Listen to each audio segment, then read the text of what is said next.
Fast forward, 6 months later, he tells me there's a school district-wide computer programming contest coming up, and grand prize is an Apple IIc computer. And the day came, and I won the computer, the grand prize, except I had a big problem. Didn't have any electricity. My dad, being the great guy he was, realized this was going to be a problem, so he took it to an electronics store, had it rewired, and so every day I'd come home after school, I'd pop the hood on my mom's car, I'd get a couple alligator clips and clip it onto the battery, and line would run into the house, and I'd run my computer off my mom's car battery with a kerosene lamp beside me. Hi, I'm Ryan Holmes, CEO and founder of Hootsuite, and you're watching Behind the Brand with Brian Elliott. Hey, I'm Brian Elliott. Welcome to another edition of Behind the Brand. Today we're here in beautiful Vancouver at the Hootsuite headquarters. Ryan, thanks for having us out. My pleasure. Great to have you. We got a sunny day, which is a beautiful thing in Vancouver. I usually ask my guests, how did you get this job? Well, this one I founded the company. Tell us the story. How did you get started? So many products, so many solutions that came out of a need that I had and my agency at the time had. So I founded an agency in 2000 in Vancouver called Invoke, and we were a hybrid of a products company and a services company working on digital services for our customers. And as we were working with customers, we would often build product solutions. And circa 2007 and 2008, we saw a huge rise in social. Customers were asking us how they could get more active on social. Well, Twitter launched that year 2007, right? Yeah, exactly. And so customers were asking us, right out of the gates, how can they get on Twitter? How can they get in front of an audience that was there? And we started helping them with that as an agency. And what we realized very quickly was that it was complex, it was risk-prone, and it was a real challenge to manage multiple brands, multiple customer accounts, and multiple team members effectively. And so we scratched our own itch and built a tool to help do just that. So let's go back, a few years before that. What did young Ryan want to be when he grew up? Were you a aspiring tech guy? What did you want to do? Well, going quite a ways back, I grew up off of the grid in the Okanagan, which is about a 4-hour drive from Vancouver. My parents were teachers. They left teaching and bought a hobby farm with goats and chickens and honeybees, kerosene lamps. We had a well and no electricity. And so that was my childhood and upbringing. It was a great place to grow up as a kid. Totally off the grid. Totally off of the grid. And so, you always do something contrary to what your parents bring you up with. So I in grade 5, discovered the school library, and in the school library were these Apple computers, which I just went to like a moth to the flame.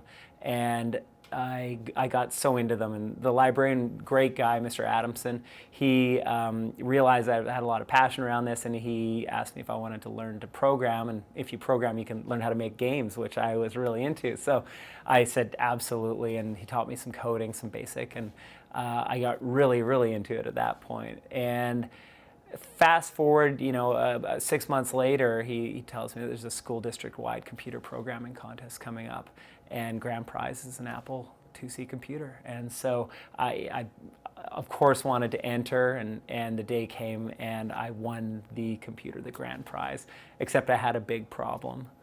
Didn't have any electricity. Nowhere to plug it in. Nowhere to plug it in. Yeah. And so I took this prize home.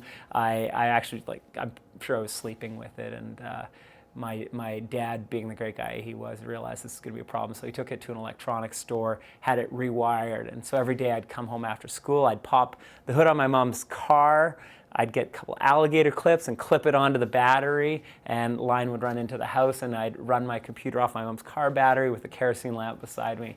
Unbelievable. So, yeah. So that was my first love, computers, and they've always, I've always had a passion for technology. It's always kind of been in the wings, and had an entrepreneurial journey, but ended up really getting back into computers, where I initially had that huge passion.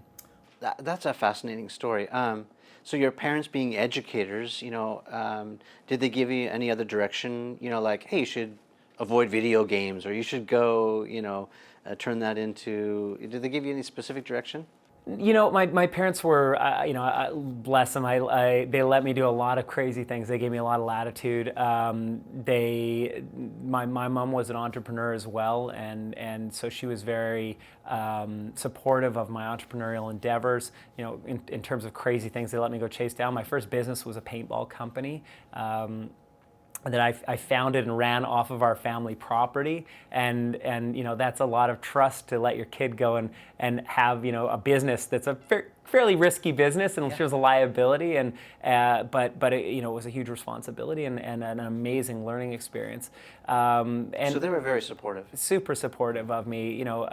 I'm always curious about that because I hear a lot of stories, and it seems to fall on one side of the fence or the other. You know, either they were completely opposed to what that person was doing, or they were very supportive. And I guess I ask that zooming out a little bit, thinking about mentors and mentorship and people who have influence in your life early on, those formative years when you're thinking about what you want to do in the future and how that affects. I always find that fascinating. Yeah, well, you know, they say a large percentage of entrepreneurs have entrepreneurial parents. And that really, I think, helps demystify what can be a very mystifying career or profession for people, and helps, you know, bring some practicality to it. And so my mom really helped me start on that you know, complex path early on. Yeah, and I think it can be so helpful too because it seems like those who are in the opposition camp who had a hard time of it tend to get advice from people who have never been there and done that, and so they're just afraid of sort of the status quo.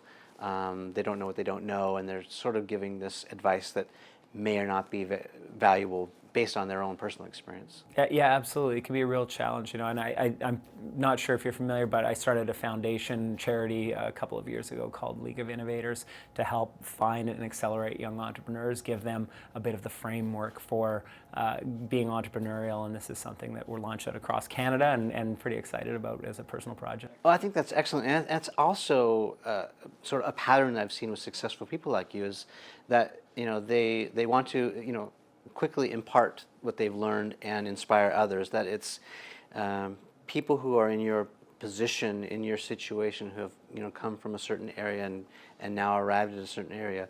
They tend to also want to share their knowledge with the world, unlike others who maybe guarded or treat it like an island. That's another pattern I see. Yeah, I mean, if you think about it, my first business I started when I was 16. Discovered and built out Hootsuite when I was 36, a 20-year span.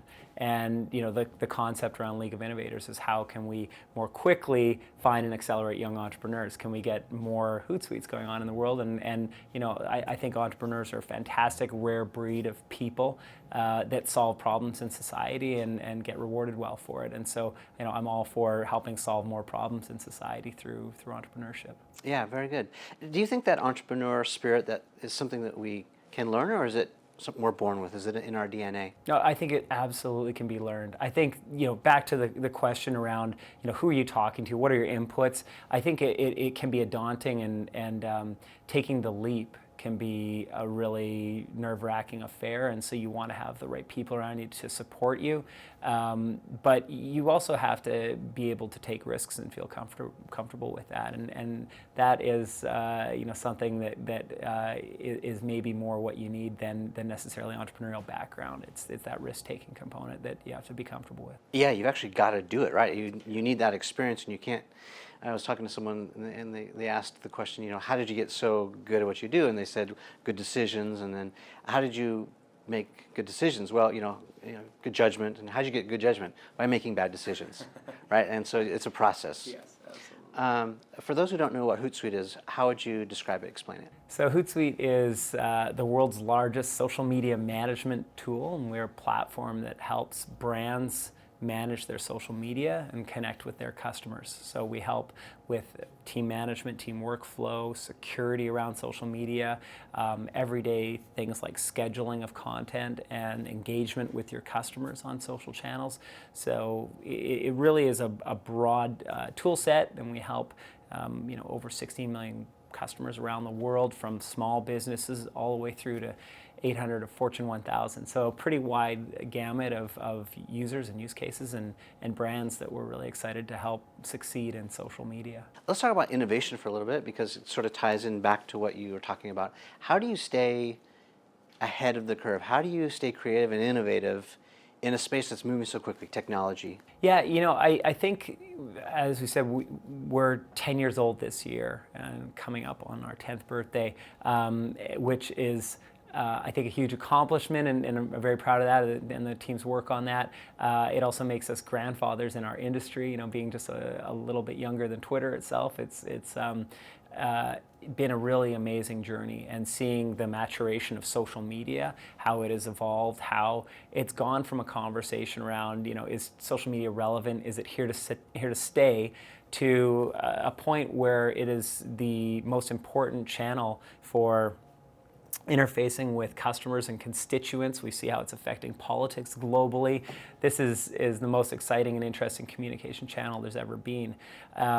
So for us to be constantly evolving and innovating along that evolution of the industry is very exciting. And I do that by constantly seeing what's going on in products and in competitor products, in our customers' needs, talking with our customers, and just researching what's going on in society and how communications are happening. And so it gives me a pretty interesting wide gamut of things to explore and research, but it's constant learning. Yeah, I mean, so one obvious thing to me is that you're not in Silicon Valley, where all the action seems to be happening. I mean, there's hubs all over the place. There's New York, there's Austin, there's even Milwaukee and different places. Here you are in Vancouver doing your thing. Have you gotten blowback because of that flack? Blowback, because I guess. Yeah, I guess that's the word that I want to use. Yeah, how's that working for you? Well, I'll go back to the beginning, and I went on a road show, talked to investors, and that was a common question for a lot of them. Hey, you're going to move to Silicon Valley? And, I had an agency here. I had a great team that was working on our core product. They were stable, happy, focused, and, I told them that I think that there's obviously benefits to being in Silicon Valley, but I think there's benefits of being where we are, and, we ended up being a good-sized fish in maybe a smaller pond, and we're able to have somewhat of a halo effect in our city. Does that enable you to attract better talent, or? Absolutely. We've attracted the best and brightest in our city, but also, we focused on a whole bunch of other markets where we've grown globally, and we have customers in every country of the world, and we have team in over 15 centers globally now. Big center in London that heads up our EMEA presence, but as well Australia, Singapore, Milan, Rome, Bucharest, Toronto, pretty much every major center in New York on the planet. And as we've grown bigger, we really go to where our customers are.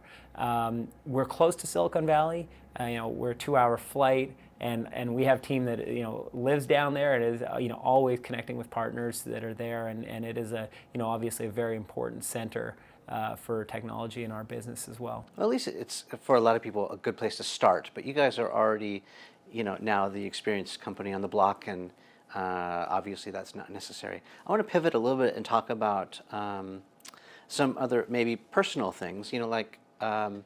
What's your personal opinion on how social has evolved? I mean, it started as one thing. It's now gone through 2 or 3 phases. Here we are, 10 plus years after Twitter, for example.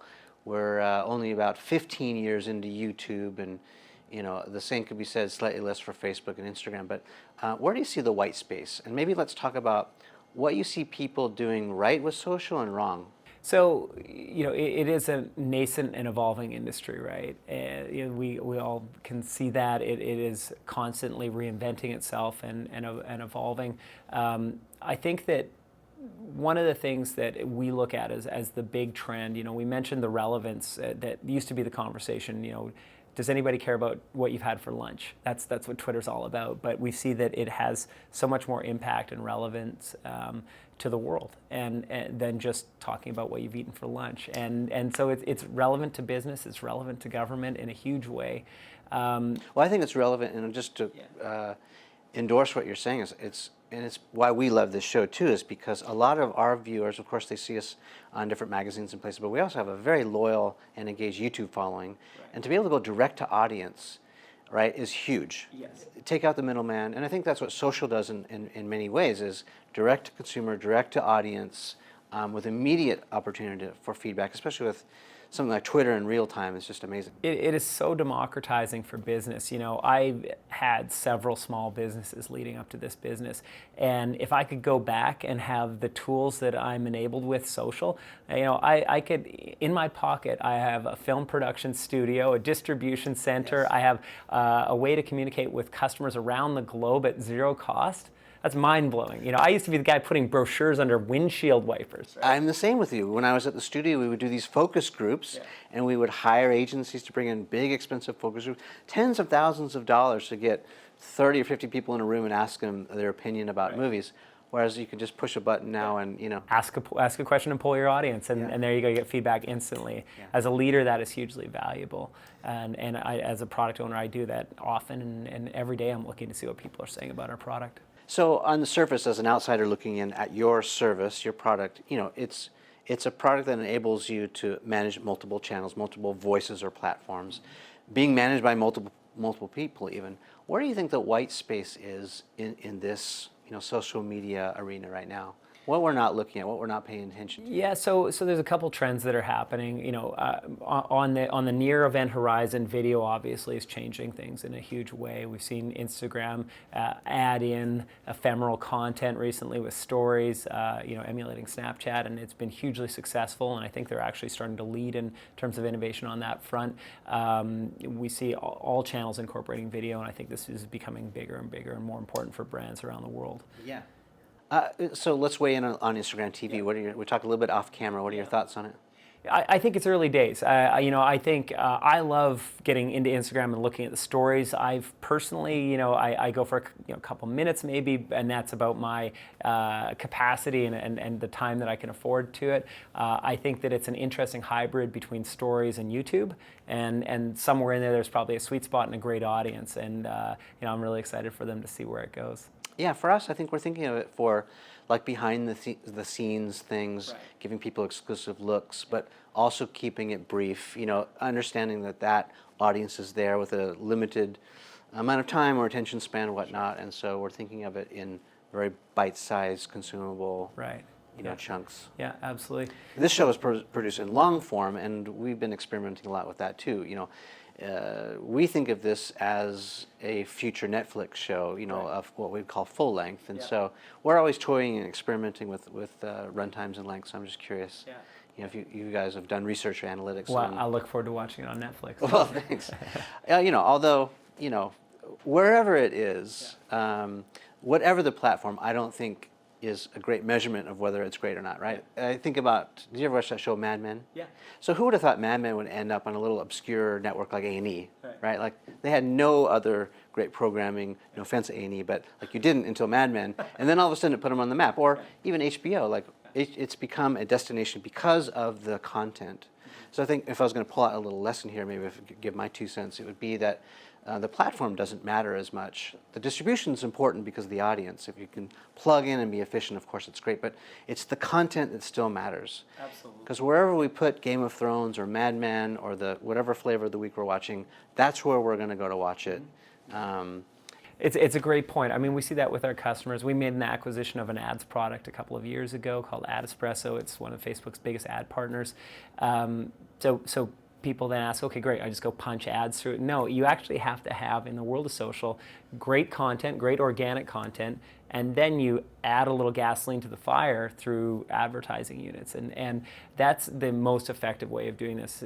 It's interesting that, you know, the algorithms, if your content, your ad units aren't good, you actually pay more and you don't get as much display. And so good content really can help make something viral go even to a greater audience. Using Hootsuite, for example, what do you think people who are using it want to use it for the most? Yeah, I think that in the world we live in now, there are a number of trends that are happening that have changed the relationship between customers and the brands that they do business with. So, and what's one of those examples? Mobile. mobile has changed how customers do business, and I'm talking about data phones. So people interact through social as a channel to interact with businesses. They are using voice less and less, and going to social as a channel. Generational trends. So if you think about the millennial generation that we talk a lot about, they are now the biggest workforce cohort. The biggest consumer wallet, and so they are very comfortable with social and digital technology. And so, these couple of trends, and there's many more, are compounding how businesses need to connect with their customers. And so, if you think about that, one analogy that I give often is the 1-800 number. Right, so you used to call 1-800 number and listen, press 1 to talk to sales and 2 to talk to customer support. In the world that we live in right now, the onus of routing of a customer is put onto the brand, because a customer will reach out to you on social media and say, hey, I want to talk about my product, it's failed, I want to talk to somebody in sales, and at that point, go ahead, Mr. Brand, Mr. and Mrs. Brand, you now have to figure out how to route it to that person, to the right person. And so I think this is going to be an interesting compounding. When you ask about the future, I think this is something that's really going to be important for brands in the future, thinking about how they are communicating with their customer and routing them to the right people in near real time. Yeah, so it sounds like the most unique benefit to Hootsuite is listening. That's a big part of it. I think people use us for a number of different functions. They use us for the distribution of content that they want to share with their audience, talking about good content. Yeah, if they have a quantity of content too, certainly, or they're on a schedule. Scheduling of content, something we're really well known for. Getting that content out, measuring the effect of the content, what's resonating better, which channel, which types of content. There's a lot of complexity to that. Thinking about the engagement with customers on a day-to-day basis, making sure that somebody's been responded to. Yeah. And in a fast-moving stream, that can be really difficult. Somebody talked to this person. Okay, let's make sure we get somebody talking to that person and seeing that somebody has actually had a conversation and that's kind of handled is a really important problem for brands. Yeah, I sort of see it like as a little mission control. You've got all your analytics there, and that's awesome. Let's dig a little bit deeper into maybe your journey a bit more. The F word. A lot of people don't like talking about failure. There's a stigma attached to it. And there's even a phrase, that failure is not an option. But nothing could be further from the truth, right? Like, you cannot have success without failure. You've got to iterate, you've got to pivot, you've got to try things and fail. What do you think have been some of your greatest failures that have enabled you now to have the success of where you are? Yeah, I am a huge believer in failing, taking risks, and having failure, and learning from your lessons. So if you can't accept failure, you can't take risks, right? So in order to take some risks in life, you're going to have to be comfortable with potentially failing at them. Or you're just hiding. Yeah, or you're just hiding out, not really taking risks, right? Learning from your mistakes when you do make them, hugely important. I guess I've taken a number of risks that could have been failures and had some mediocre successes all along the way and some failures. And, I'm a university dropout. That was one of those things like, is this a good idea? I wanted to go and cut my teeth and do business and more do it than less talk about it. And that was, a calculated decision. In the short term, it wasn't a huge success, right? Economically, it was a big risk. I spent a lot of time eating ramen and coding and getting back to my passion around computers. But it did pay off in the end. Some of the other things that we did, I spent 20 years leading up to Hootsuite. I did a paintball company, I did a pizza restaurant, I did an agency. Within the agency, we founded a number of products. Each one got incrementally better. And you hear, Malcolm Gladwell talks about your 10,000 hours to mastery. I feel like I put some investments along the way, and it is a slow and bumpy road to kind of finally ramping off in mastery. But at the end of the day, the hard lessons are the ones that are very memorable and you probably really internalize.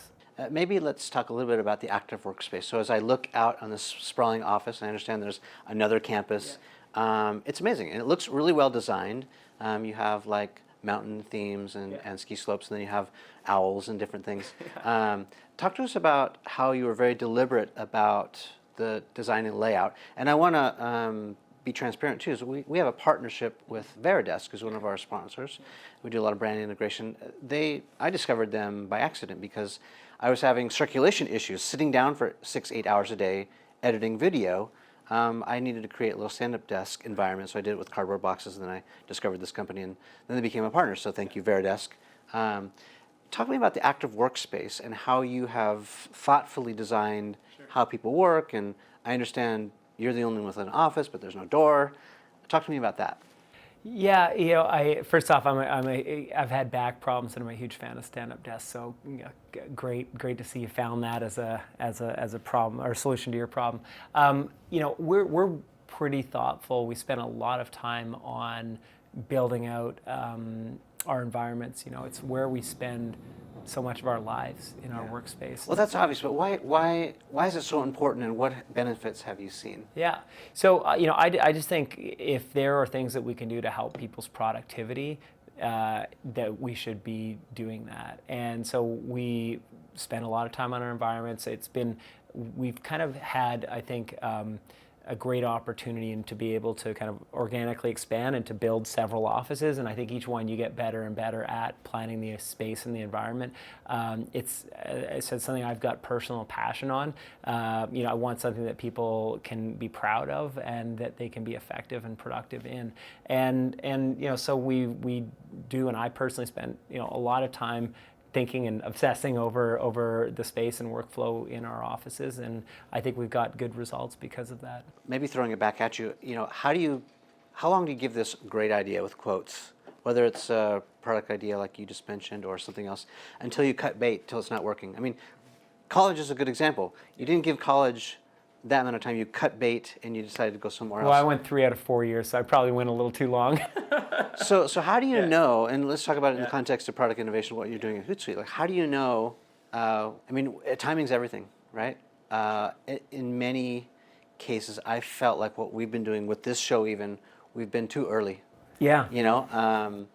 We launched this show right around 2008, and not as many people were watching YouTube or other places as they are now. And so it took a while for us to just keep grinding it out, for people to feel like they cared. But what I heard you say about this other product that didn't quite go is, timing is everything. Maybe if you would have done this a little bit later, you would have, it would have been slack and it would have been this huge windfall, but it wasn't. And yet you didn't stop and cry about it or whine. You kept going. You focused on what you were really good at, instead of going wide and shallow. You went deep in what you were really good at, and you're still killing it, and no regrets. That's right. And so that's an excellent lesson. It's like, I've had several ideas that I see now in the marketplace, but so what? It wasn't our core competency. It wasn't meant to be. The timing wasn't right. Whatever. But we didn't sit there and dwell on that. We've gone forward, and we're now, being successful in spite of that. Absolutely agree.